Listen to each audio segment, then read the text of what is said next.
بیان کریں گے ہم اہتمام کے ساتھ، یکسوئی کے ساتھ، اطمینان کے ساتھ سنیں گے۔ اب میں بڑے ہی ادب و احترام کے ساتھ حضرت سے درخواست کرتا ہوں ان اشعار کے ساتھ کہ یہ الگ بات ہے کہ خاموش بیٹھے رہتے ہیں، یہ الگ بات ہے کہ خاموش بیٹھے رہتے ہیں، پھر بھی جو لوگ بڑے ہیں وہ بڑے رہتے ہیں۔ ایسے درویشوں سے ملتا ہے ہمارا شجرا، ایسے درویشوں سے ملتا ہے ہمارا شجرا، جن کے قلبوں میں ان کے اتار رہتے ہیں۔ حضرت مولانا حسن صاحب آپ کے ساتھ الحمدللہ رب العالمین والصلاۃ والسلام علی سید المرسلین وعلی آلہ واصحابہ اجمعین، اما بعد۔ اعوذ باللہ من الشیطان الرجیم، بسم اللہ الرحمن الرحیم۔ يرفع الله الذين آمنوا منكم والذين أوتوا العلم درجات والله بما تعملون خبير، صدق الله العظيم۔ وقال النبي صلى الله تعالى عليه وسلم: طلب العلم فريضة على كل مسلم۔ حضرات علماء کرام، باہر سے آئے ہوئے مہمان حضرات، طلباء عزیز، سب سے پہلے میں یہ عرض کر دینا چاہتا ہوں کہ اب کوئی کبھی کوئی بات نہیں کہا ہوگا نہیں ہے، سیرت برداشت جواب ہے، آپ کو بھی آنے کا انتظار ہے۔ اور فقہاء کرام مسئلہ یہ بتاتے ہیں کہ بھوک کی حالت میں تو نماز پڑھنا بھی مکروہ ہے۔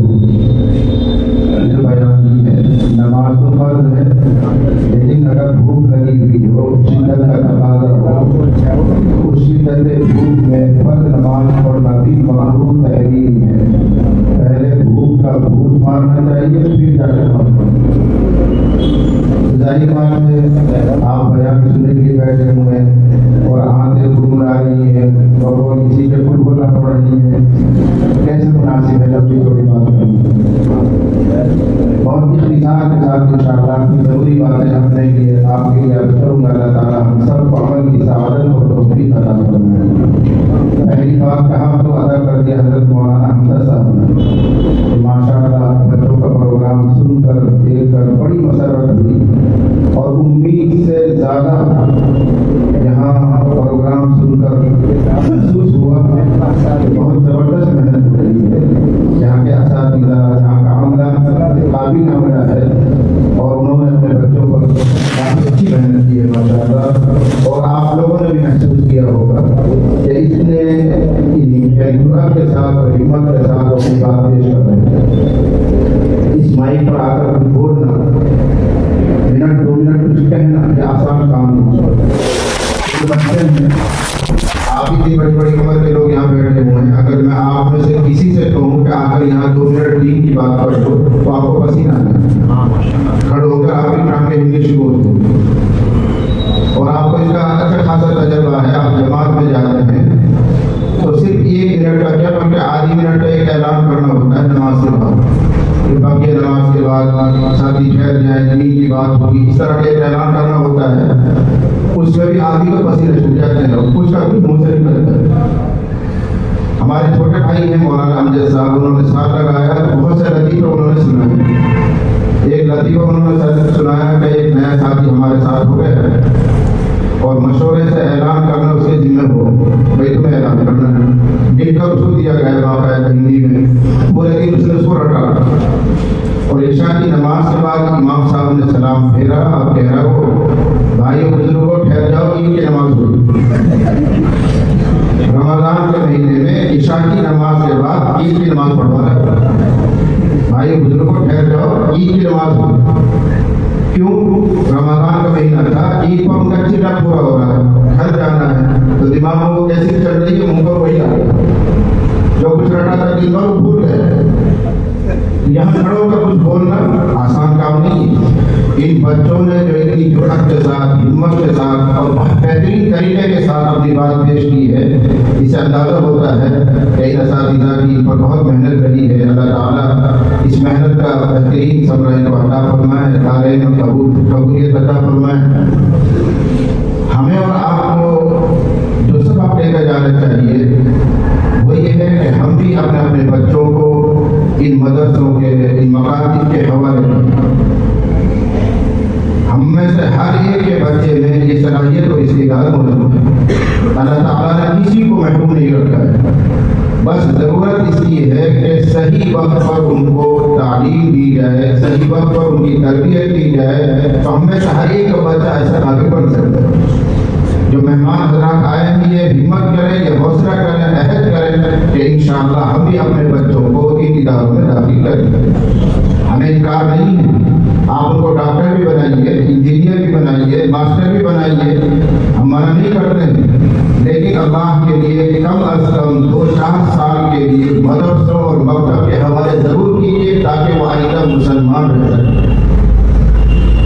جب چھوٹا سا بچہ مدرسے میں آتا ہے اس کی سارا تحقیق پر اللہ، محمد، قرآن یہ چیزیں لکھی جاتی ہیں، نماز اور کلموں سے درست ہو جاتے ہیں۔ پھر آپ اس کو اسکول میں پڑھاؤ، کالج میں پڑھاؤ، اور بڑی ڈگریاں دلواؤ تو انشاءاللہ توقع ہے وہ مسلمان رہے گا، اس کو یہ باتیں یاد رہیں گی۔ لیکن اگر وہ شروع سے اسکول گیا ہے، مدرسہ اور مکتب کی شکل اس نے دیکھی ہی نہیں، تو بہت بڑا خطرہ ہوتا ہے کہ کہیں بڑا ہوگا وہ مرتد نہ ہو جائے، اسلامیات میں سے کسی چیز کا انکار نہ کر دے، بدعقیدہ نہ ہو جائے، اس چیز کا ڈر نہ کرے۔ اس لیے سب عہد کر کے جائیں ہم اپنے بچوں کو، پوتوں کو، نوازوں کو جو ہماری ضروریت میں ہے انشاءاللہ ضرور ان کو تھوڑا بہت دین کی تعلیم دیا جائے تاکہ وہ مسلمان بنیں۔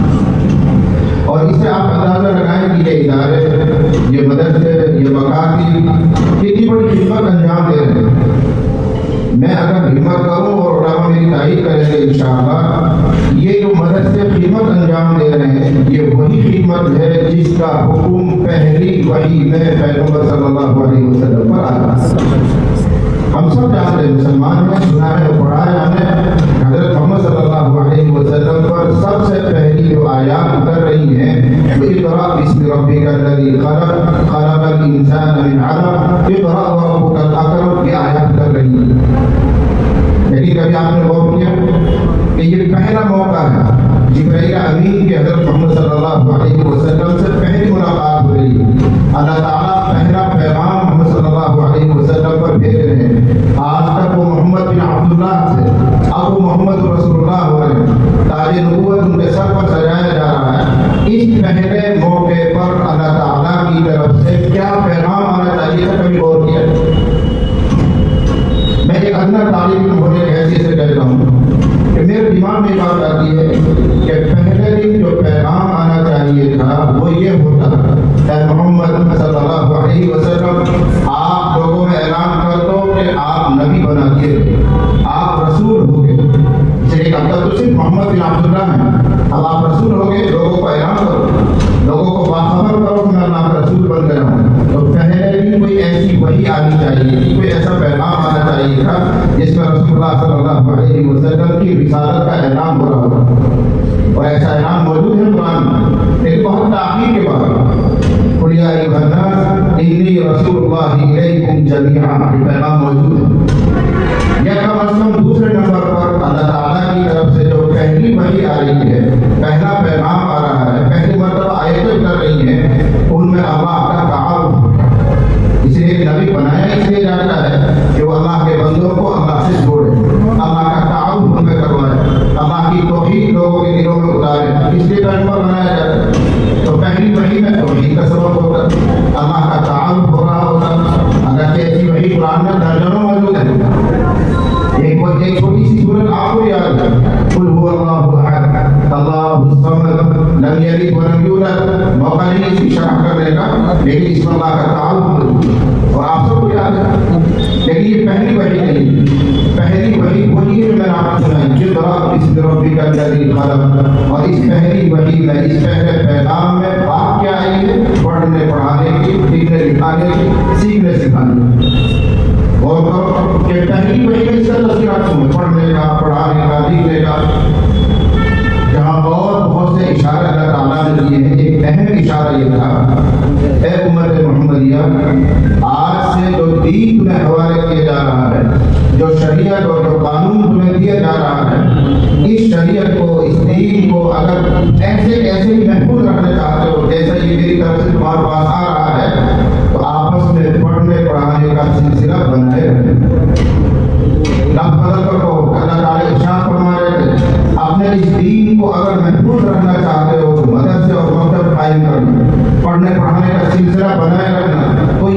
بچا رہے گا، محفوظ رہے گا، باقی رہے گا۔ اور اگر تم نے پڑھنے پڑھانے کا سلسلہ قائم نہیں کیا، سیکھنے سکھانے کا سلسلہ نہیں رہا، تو یہ دین بھی ایسے ہی بدل جائے گا جیسے پچھلے دین بدل گئے۔ ان میں بھی تحریف ہو گئی تھی، ان پر بھی جہالت کی گرد و غبار کی تہ جم گئی تھی، کچھ بھی اضافہ کرو کچھ بھی حذف کرو وہ پتہ نہیں چلتا۔ یہ اہل علم جانتے ہیں اگر امت محمدیہ کے لوگ اللہ کو خطاب کر رہا ہے، اگر تم نے پڑھنے پڑھانے کا سلسلہ نہیں رکھا، مکتب اور مدرسے قائم نہیں کیے، تو تمہارے دین پر بھی رواج کی، جہالت کی تہ جم جائیں گی اور تمہیں کچھ پتہ نہیں چلے گا کیا سچ ہے کیا جھوٹ ہے، کیا حقیقت ہے کیا بناوٹ ہے، تمہیں کچھ پتہ نہیں چلے گا۔ علم ہی وہ چیز ہے جو ہمیں بتاتا ہے صحیح کیا ہے غلط ہے، سچ کیا ہے جھوٹ کیا ہے۔ علم کی روشنی سے ہی چھٹائی ہوتی ہے۔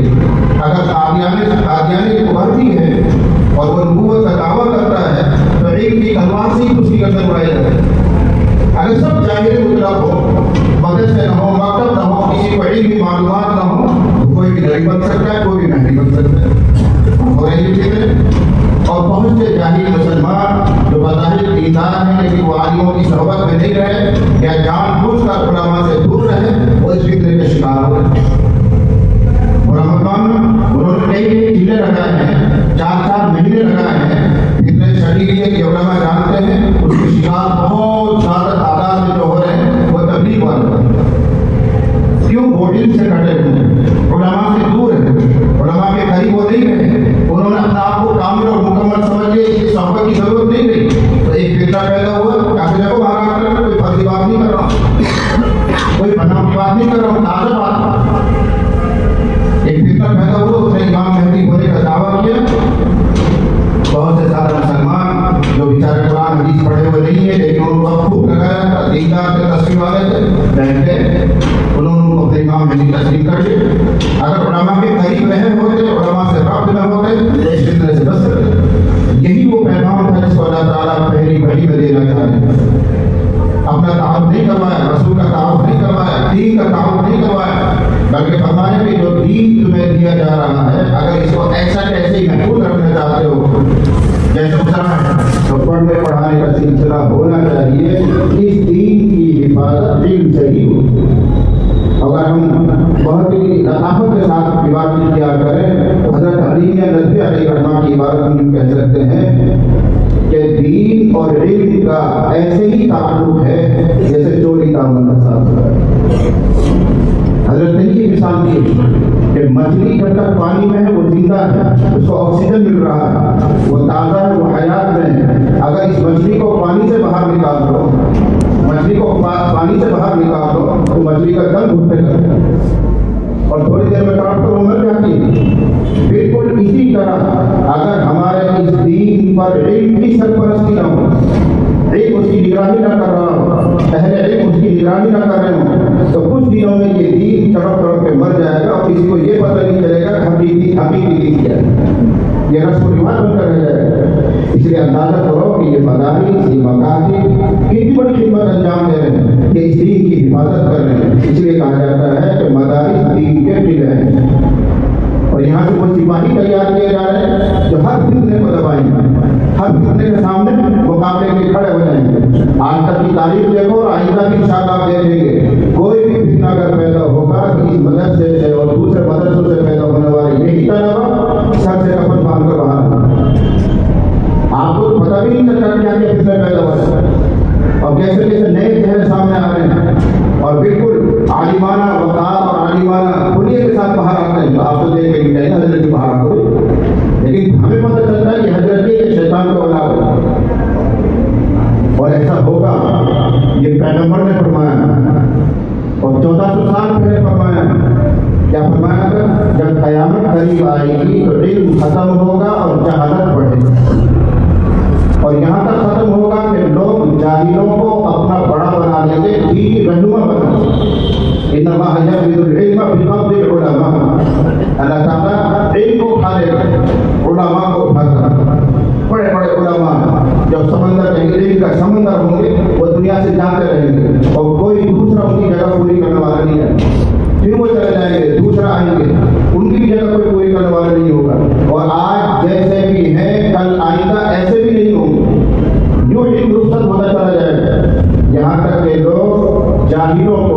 پڑھ لوگوں کو اپنا دین رہبر اور مقتدی بنائیں گے، وہ خود بھی گمراہ ہوں گے، تمہیں بھی گمراہ کریں گے۔ یہ پیشین گوئی ہے رسول اللہ صلی اللہ علیہ وسلم۔ اس لیے یاد رکھو کہ علم کو اور علم پڑھنے کو اور پڑھانے کو اسلام نے جو اہمیت دی ہے دنیا کے کسی مذہب نے اتنی اہمیت نہیں۔ پہلی وہی اس کا تذکرہ ہے، اور صرف اتنا نہیں کہ اس کی فضیلتیں سنائی ہوں، اس کی برکتیں بتائی ہوں۔ اللہ تعالیٰ نے پڑھنے پڑھانے کو، علم حاصل کرنے کو تمام نفلی عبادتوں میں سب سے اہم عبادت بنائی۔ میرے دلوں کو یاد رکھنا، تمام نفلی عبادتوں میں سب سے اہم اور سب سے بہتر عبادت علم کا حاصل کرنا۔ نفلی نمازیں پڑھتے ہیں، نفلی روزہ رکھتے ہیں، تسبیحات پڑھتے ہیں، اور بھی بہت سے دین کے کام کرتے ہیں۔ فرائض اور واجبات کے بعد جتنی نفلی عبادتیں ہیں ان سب میں سب سے بہتر علم کا حاصل کرنا۔ رسول اللہ صلی اللہ علیہ وسلم نے ارشاد فرمایا، آپ کی حدیث یہ ہے، فضل العلم خیر من فضل العبادۃ۔ علم کی زیادتی، علم کو بڑھانے کی کوشش کرنا، طلب علم میں لگنا، یہ نفلی عبادتوں سے بہتر ہے۔ رسول اللہ صلی اللہ علیہ وسلم، میں نہیں کہہ رہا ہوں۔ اور اگر اس کو اور شرح کے ساتھ سمجھنا ہو تو حضرت ابو ذر رضی اللہ عنہ کی حدیث آپ نے سنی ہوگی۔ آپ نے ارشاد فرمایا، یا ابا ذر لأن تغدو فتعلم آیۃ من کتاب اللہ۔ اے ابو ذر، تو صبح کو گھر سے نکلے، کسی مدرسے میں جائے، کسی مکتب میں جائے، کسی مولانا میانی کے پاس جا کر بیٹھے اور قرآن کی صرف ایک آیت سیکھ کر آ جائے، سورت نہیں، پارہ نہیں، صرف قرآن کی ایک آیت سیکھ کر تم آ جاؤ تو 100 رکعات نفل پڑھنے سے بہتر۔ یہ عبادت بنانا۔ اور اگر تم صبح کو نکلو اور علم کا ایک باب سیکھ کر آؤ، خاص مسائل سیکھ کر آؤ، وضو کے مسائل سیکھ لیے، غسل کے مسائل سیکھ لیے، نماز کا طریقہ سیکھ لیے، یہ ہے علم کا باب۔ اگر اتنا سارا علم پڑھ کر آ گئے ہو، خیر لک من ان تصلی 1000 رکعۃ، 1000 رکعات نفل پڑھنے سے۔ یہ ان لوگوں کا بھی جواب ہے جو یوں کہتے ہیں امام صاحب سے نکل بھی نہ دے، نفل پڑھتے نہ دے، یہ کوئی اور کام نہیں، صحیح نہ دے۔ یہ مدرسہ والے کو دیکھ بس 2 رکعت سنت کی ویڈیو پڑھی اور جھٹ جھٹ آگے بڑھ جائے۔ یہ اس کا بھی جواب ہے کہ اگر یہ اپنی ضروری نمازیں پڑھ کر پڑھنے پڑھانے میں لگ گئے ہیں تو ان نفلی کاموں سے بہتر کام میں لگ گئے۔ دیکھو ایک حدیث اور آتی ہے، بڑا صاف مضمون ہے۔ ایک صاحب آیا اور کہنے لگے، اللہ نبی صلی اللہ علیہ وسلم، ہمارے گاؤں میں 2 آدمی ہیں جن کا طریقہ زندگی بالکل مختلف ہے۔ ایک صاحب وہ ہے جو عبادت بہت کرتے ہیں، نفلی نمازیں، تسبیحات، تلاوت، رات کا زیادہ حصہ مسجد میں گزرتا ہے، جس کو ہم عابد کہتے ہیں، عبادت کرنے والے۔ اور دوسرے ایک صاحب ہیں جو ضروری عبادت انجام دیتے ہیں، فرض نماز پڑھی، واجب نماز پڑھی، پھر اپنے مطالعے میں لگے، چلے گئے، کوئی سیکھنے والا ہے سکھا دیا، کوئی مسئلہ معلوم کرنے والا ہے مسئلہ بتا دیا، اپنی کتابوں میں لگے رہتے ہیں۔ اب سوال کر رہا ہے، ایہما افضل یا رسول اللہ، اے نبی صلی اللہ علیہ وسلم، ان دونوں میں افضل کون ہے، بہتر کون ہے؟ یہ عبادت کرنے والا بہتر ہے یا یہ مولانا صاحب جو ضروری نماز پڑھ کر کوئی کام میں لگ جاتا ہے؟ پیغمبر صلی اللہ علیہ وسلم نے جواب ارشاد فرمایا، اور وہ بھی تمثیلی انداز میں، مثال کے انداز میں، سادہ سادہ اور سیدھا سیدھا نہیں فرمایا یہ بہتر ہے، یہ ادنا ہے، تھوڑا سا بات کو گھمائیں اہمیت بڑھانے کے لیے۔ ارشاد فرمایا، فضل ھذا العالم، اس عالم کی فضیلت جس کو تو حقیر سمجھ رہا ہے، تیرے سوال کے لفظوں سے محسوس ہوتا ہے کہ تیرے دل میں اس کی حیثیت نہیں۔ فرمایا، فضل ھذا العالم، اس عالم کی فضیلت، علی ھذا العابد، اس عابد پر جس کی اہمیت تیرے دل میں بہت ہے، اس عالم کی فضیلت اس عابد پر ایسی ہی ہے کہ فضلی علی ادناکم، جیسے خود محمد رسول اللہ کی فضیلت تم میں سے ادنا۔ کہاں رسول اللہ کا مقام ہم تصور نہیں کر سکتے، خیال نہیں کر سکتے، ہماری ذہن کی رسائی وہاں تک نہیں ہو سکتی۔ اس کے ساتھ حضور نے اس معلم کو، اس عالم کو جوڑا کہ اس عالم کی مثال ایسی ہے جیسے اپنی قوم میں پیغمبر، اگرچہ پیغمبر ہوتے نہیں، پیغمبری ختم ہو گئی، وہ نائب پیغمبر موجود، وارث پیغمبر موجود ہے۔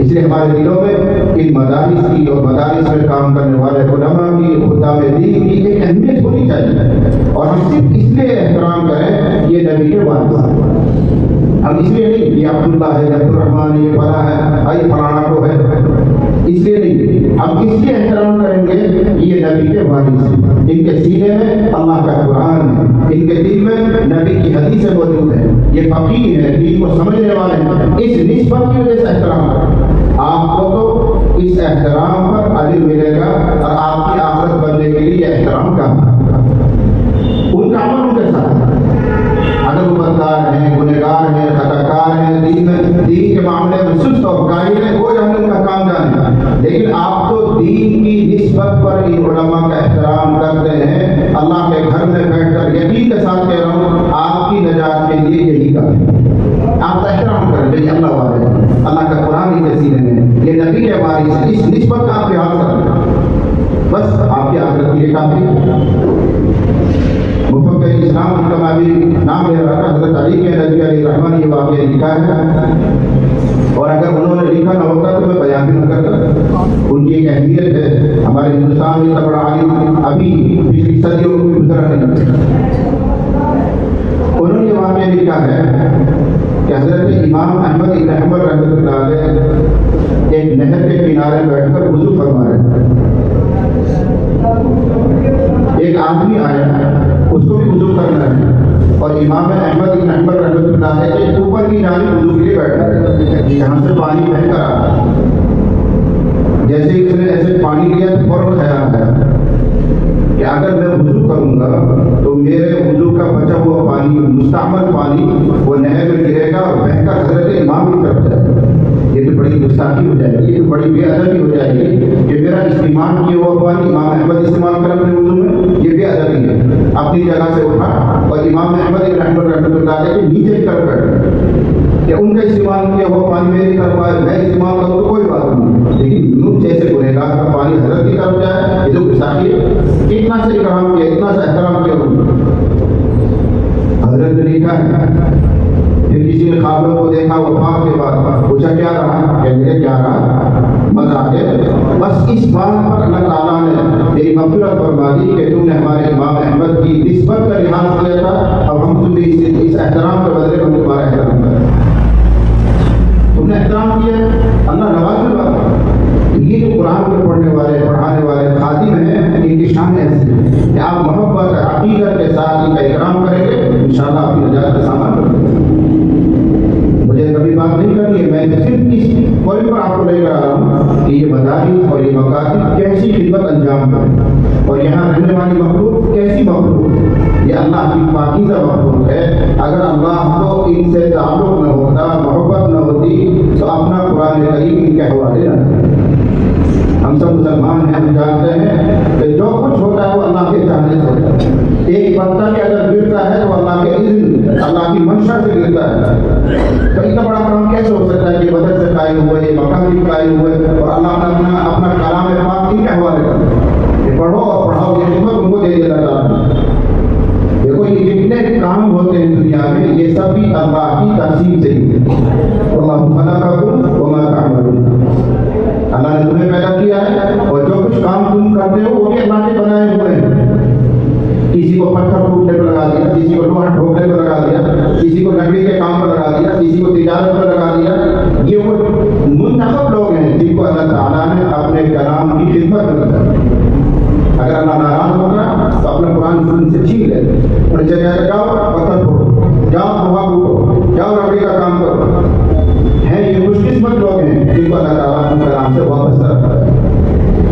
کتنا قرآن یہ روزانہ سنتے ہیں، کتنی نیکیاں اکٹھی کر لیتے ہیں، قدر و قیمت نہیں ہمارے دلوں میں۔ جب آنکھیں بند ہوں گی تب اس کی قیمت بھولے گی، تب اندازہ ہوگا۔ میں ایک سادہ سی مثال دے کر بات ختم کروں۔ ایک کوئی بھی کاغذ آپ لے لیجیے، کاغذ کا پنا، کاغذ کوئی بھی لے لیجیے، وہ ایک کاغذ ہے اور آپ کو ہر طرح کا استعمال کا حق ہے۔ آپ اس پر نمکی رکھ کے کھا لیجیے، بابا ضرورت ہاتھ صاف کر لیجیے، ناک پوچھ لیجیے، آپ کو اختیار ہے۔ لیکن اس سادہ کاغذ پر مدرسے کے طالب علم نے یا کسی نے قرآن کی ایک آیت لکھ دی، وہی کاغذ ہے، اس پر ایک قرآن کی آیت لکھ دی، تو یہ علماء بتائیں گے کہ اب اس کاغذ کی قیمت بڑھ گئی، اور اتنی بڑھ گئی کہ بغیر وضو کے اس کاغذ کو ہاتھ لگانا جائز ہے۔ یہ جو قرآن لکھا ہوا کس پہ لکھا ہوا ہے؟ کاغذوں پہ لکھا ہوا ہے. کیا یہ کاغذ کو آپ چھوٹے کے بغیر وضو نہیں چھوٹے؟ ایسے ہی کوئی بھی کاپی کا پنا لے کر اس پر آپ آیت لکھ دیجیے تو پورا کاغذ محترم ہو جائے. اس کاغذ کو کہیں سے بھی بغیر وضو کے چھو نہیں سکتے، چاہے لکھا ہوا ہو یا نہ لکھا ہو جگہ میں. تصور کرو غیر جاندار چیز، معمولی درجے کی چیز، اس پر جو قرآن لکھا گیا اس کی عظمت کتنی بڑھ گئی. کیا کہیں گے اس انسان کا جو اشرف المخلوقات ہے، اس کی دل کی ترتیب پر پورا قرآن لکھا گیا ہے، پورا علم نبوت منتقل ہوا ہے، تو اس کی عظمت اور اس کی شان کتنی نرالی ہو جائے گی. والے بات ہے ہماری آنکھیں نہیں دیکھ پا رہی، لیکن روز قیامت جب یہ پردے چاک ہوں گے تب ہماری آنکھیں دیکھیں گی. جب اللہ ان کا اکرام فرما رہا ہوگا، جب اللہ تعالیٰ ان کی بخشش کے اعلان فرما رہے ہوں گے، تب ہماری آنکھیں کھلیں گی. یہ لوگ کیا تھے؟ ان کو ہم تو سمجھتے ہی نہیں تھے، ان کو ہم پہ حیثیت نہیں دیتے. حدیث قدسی میں ہے کہ اللہ تعالیٰ کی کرسی رکھی جائے گی، اللہ اس پر آئیں گے، ساری کائنات سارے انسان اکٹھے ہیں، تو اللہ تعالیٰ کا اعلان فرمائے این العلماء، علماء کہاں ہیں، مولانا لوگ کہاں ہیں، حافظ لوگ کہاں ہیں. اعلان ہوگا پوری انسانیت کے جمع ہے اور اکٹھی ہے، تو بہت تھوڑے سے لوگ اکٹھے کھڑے ہوں گے، بہت تھوڑے سے لوگ. آپ ہمارے زمانے میں دیکھیں کہ علماء کم ہی ہوتے ہیں، علماء ہر زمانے میں کم ہی ہوتے ہیں، اور وہاں حضرت آدم سے لے کر آخری انسان تک سب اکٹھا ہے. تو ان تمام انسانوں میں بہت تھوڑی سی تعداد علماء کی، حفاظ کی، پڑھے لکھوں کی کھڑی ہو جائے گی تعداد. اللہ تعالیٰ کی طرف نظر فرمائیں گے اور ارشاد فرمائیں گے انی لم اضع فیکم علمی و حلمی، میں نے تمہارے اندر اپنا علم اور حلم اس لیے نہیں رکھا تھا کہ تم کو عذاب دوں، جاؤ تم بغیر حساب کتاب کے چلا جاؤ، دروازہ تمہارے کھلا. جب یہ فیصلے ہو رہے ہوں گے تب آپ کو پتہ چلے گا کہ بنیادی صاحب کا کتنا بھاؤ کر رہا ہے. یہاں پر صاحب کی قیمت بڑھ گئی، مولانا جب کیا کہ بات نہ سمجھ دیکھنا آ گیا ایسے جنت کے لیے بغیر بات ہے، اس وقت آپ کی آنکھیں کھلیں. لیکن اس وقت سوچنے سے سمجھنے سے کیا فائدہ ہوگا؟ اس وقت سوچو، اس وقت سمجھو، اس وقت ان کی قدر کرو. اگر آپ قدر کریں گے تو آپ کا بھی بھلا ہوگا، آخرت آپ کی آسان ہو جائے گی. اللہ تعالیٰ مجھے اور آپ کو تمام سننے والوں کو عمل کی سعادت کو توفیق عطا فرمائے. اللہ تعالیٰ اس ادارے کو قبول فرمائے، منتظمین کو قبول فرمائے.